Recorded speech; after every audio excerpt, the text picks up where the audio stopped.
Oi, gente, mais uma novidade para vocês. E essa é fantástica, porque eu estou aqui com o Dr. Paulo César Grisotto, que é cirurgião vascular e angiologista. Mas primeiro eu vou falar assim, Paulo, conta quem é você, de onde você surgiu?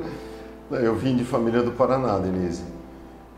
Vim fazer faculdade aqui em Catanduva. Você fez a FAMECA, né? Fiz a FAMECA.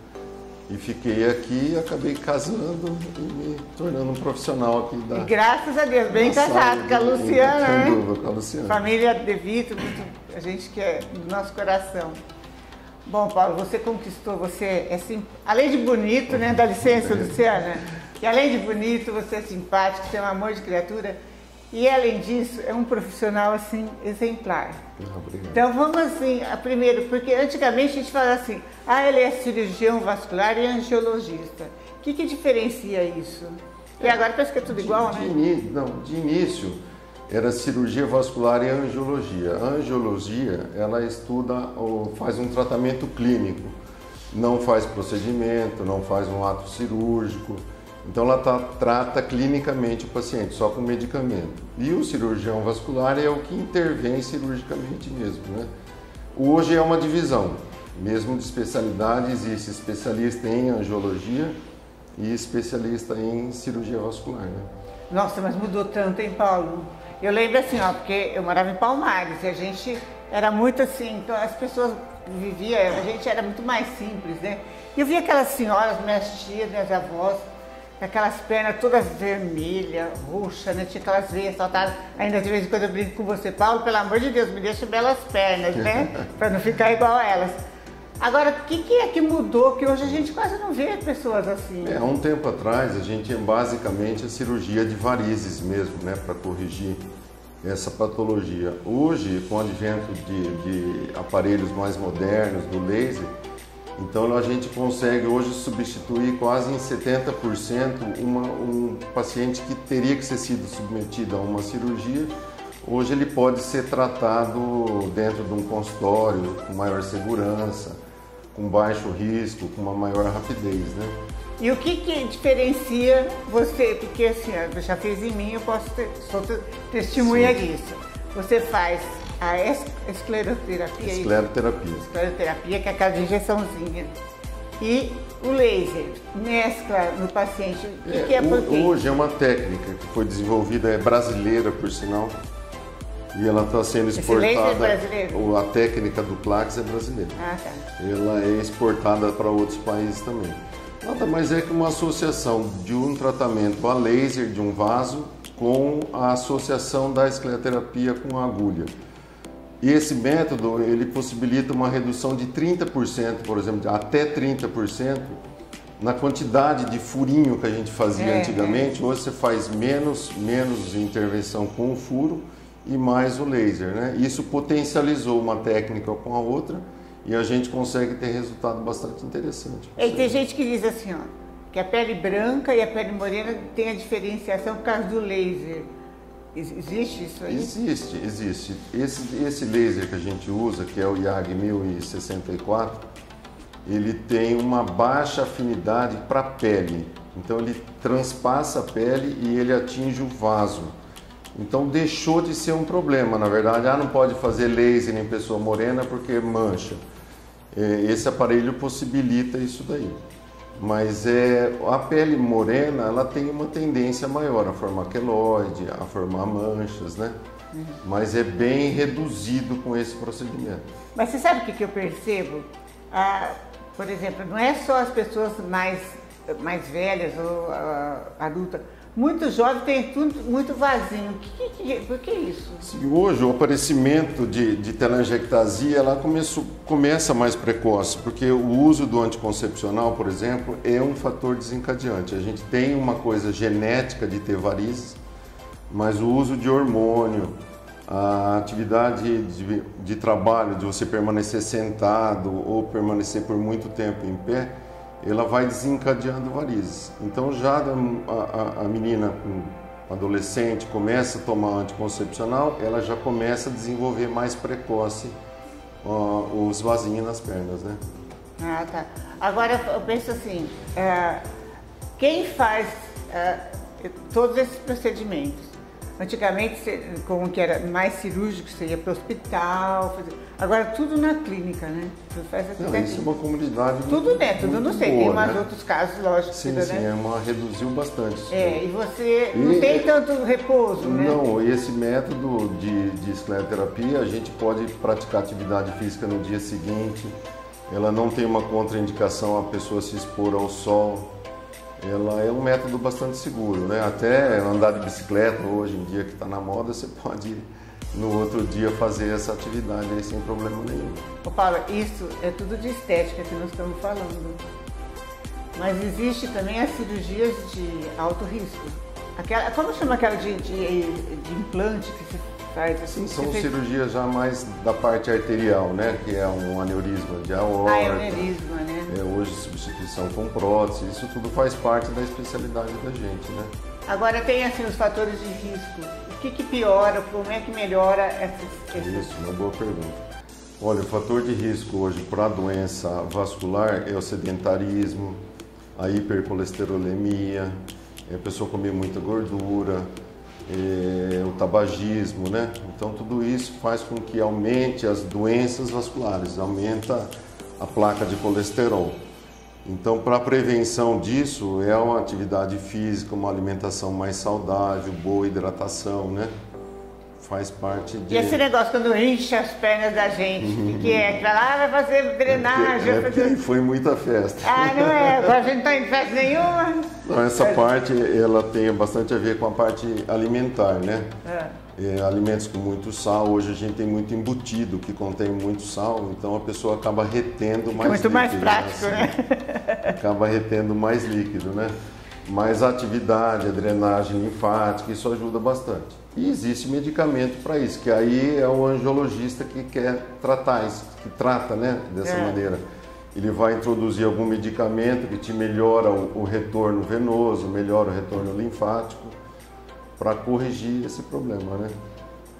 O Paulo, aquelas bendita meia ainda precisa ser usada? Ou só com laser essas aí já resolve? Não, o uso da meia terapêutica, que essas meias são essas meias elásticas, ela tem ainda um papel importante, principalmente na doença mais avançada, quando a pessoa tem varizes, tem um edema na perna importante, ou mesmo até início de formação de ferida. A meia ela tem um sistema de compressão desde o pé mais apertado e vai diminuindo essa pressão na perna para cima, e isso possibilita o retorno venoso, né? Ele aumenta a bomba de contração da musculatura. E aí, é bastante importante. É hoje, mito ou é real? Porque tem gente que fala, quando você vai fazer uma viagem longa de avião ou de qualquer coisa, você tem que usar a meia, que aquilo ajuda. É importante sim, tem trabalho hoje na literatura dizendo que o uso da meia elástica ela quase se equivale à profilaxia química, que é uma enoxaparina, hoje esses anticoagulantes novos, né? Ela reduz bastante o número de trombose venosa. É Paulo, bastante importante. Olha, uma coisa que eu achei ótimo, que eu já fiz, olha, eu posso te mostrar aqui, ó, que eu fiz aqui, aquelas veinhas que a gente fica vermelha, que olha como ficou melhor, meu. Sim, o laser hoje, até no rosto. Ele otimizou demais o tratamento dessas telangiectasias, esses vasinhos em nariz, em face, até essas veias em região temporal, hoje é possível fazer o tratamento com laser, né? Um resultado bastante satisfatório. Sim. Foi mesmo, eu sou testemunha. A situação da grávida. A pessoa grávida pode fazer laser na perna ou tem que esperar, depois pode já fazer imediato? Olha, Denise, na gestação a gente contraindica, embora não tenha nada provado que tenha uma contraindicação, assim, formalmente não pode fazer, mas a gente não faz. E costuma aguardar um período da amamentação, porque nessa fase a mulher ainda tem hormônios circulando, ela está dedicada ao cuidado da criança, então eu acho que a estética dela fica um pouco para depois, né? Mas é muito mais indicado esperar mesmo o período pós-amamentação para iniciar esse tratamento ou escleroterápico mesmo, partir para um lado cirúrgico, né? Ô Paulo, vamos supor assim, ó, eu tenho uma perna cansada, tenho vasinhos, eu tenho aquelas veias escuras, né, que é o, né, que faz. Como é que você faz uma avaliação dessa? O que é preciso? Como é que por onde? Como legal. É que faz? Quando o paciente procura a gente, você já vai imaginando que tipo de tratamento você vai propor para a pessoa. Então hoje tem o ultrassom Doppler, que eu acho que é como que eu falo assim, a mão direita de um cirurgião vascular. Nós temos aparelho na clínica. E você pode fazer já no momento da consulta uma avaliação para ver veias no sistema venoso profundo, para ver uma insuficiência de uma veia ou uma veia perfurante que está nutrindo uma telangiectasia, às vezes no momento, e isso direciona o tratamento para a gente. Então eu acho que é muito importante essa consulta pré-tratamento do paciente. É uma avaliação, né? Tem que passar uma avaliação. Para você direcionar o que você vai fazer para a pessoa, né? Ou uma cirurgia, ou só uma escleroterapia, ou o Clax associado ao laser, né? E agora, diz que essas veinhas voltam depois, né? Os vasinhos. É uma pergunta legal.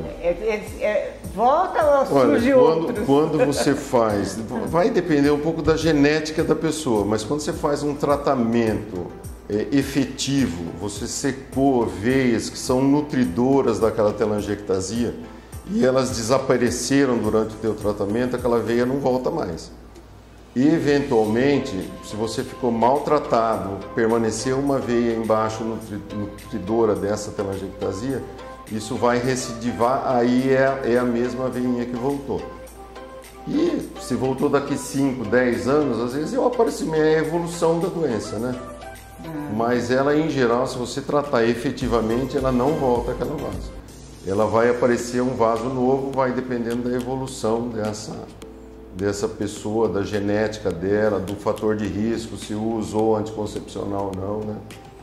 Bom, então tá tudo feito. Eu acho que é isso. Ó, você vai mostrar pra gente como é que é esse procedimento, porque tem tanta gente com curiosidade. Quando eu fiz aquele vídeo, você viu, deu 3.000 e poucas visualizações naquele vídeo, porque além disso, muitos perguntam. Além de fazer, a gente não sabe explicar certinho, né? Sim. Então eu gostaria que você mostrasse agora com uma paciente essa técnica, tá bom? Então, no planejamento do tratamento, é importante identificar que é o que a gente chama de veia nutrícias dessas telangiectasias. Então, uma vez que a gente elimina essa veia, esse vasinho praticamente não volta mais. Às vezes, se isso ficar maltratado, então há a possibilidade de uma recidiva desse vaso. Essa técnica ela é importante porque ela consegue eliminar, o laser consegue eliminar esse vaso de uma forma bastante efetiva, sem a necessidade cirúrgica do tratamento, desse trajeto do vaso.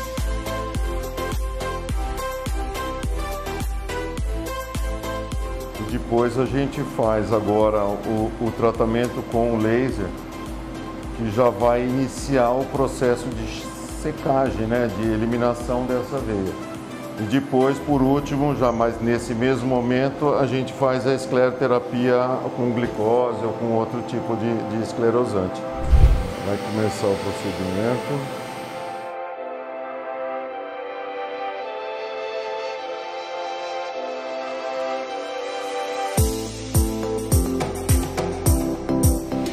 Então você pode perceber que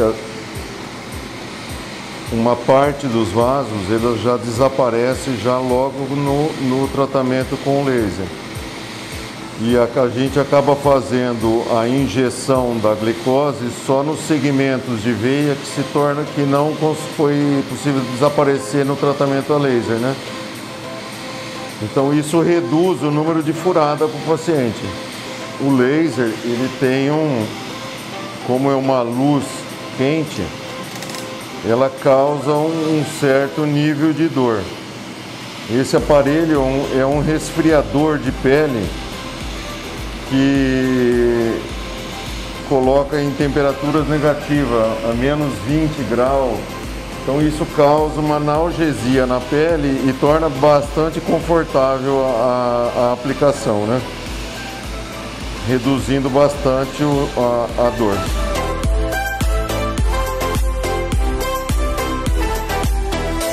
Após então o procedimento a laser, a gente faz a complementação da técnica com a injeção de glicose nesses vasinhos que ainda permaneceram.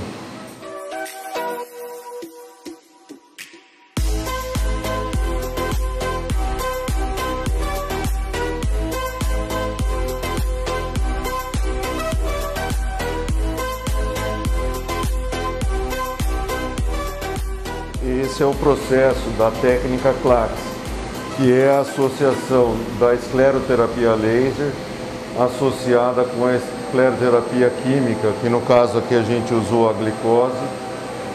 Isso é realizado em etapas. A gente fez isso, daqui 15 a 20 dias nós fazemos uma outra avaliação. Em geral é necessário fazer uma segunda sessão para complementar essa primeira fase do tratamento, e a gente com isso, a paciente pode retornar ao trabalho, ela pode fazer a atividade física dela sem grandes limitações, né? Bom, espero que tenha sido muito útil toda essa explicação sua, esse carinho, essa dedicação que você é desse médico fantástico, fabuloso, né, Paulo? Obrigado, Denise. E muito obrigada, Paulo.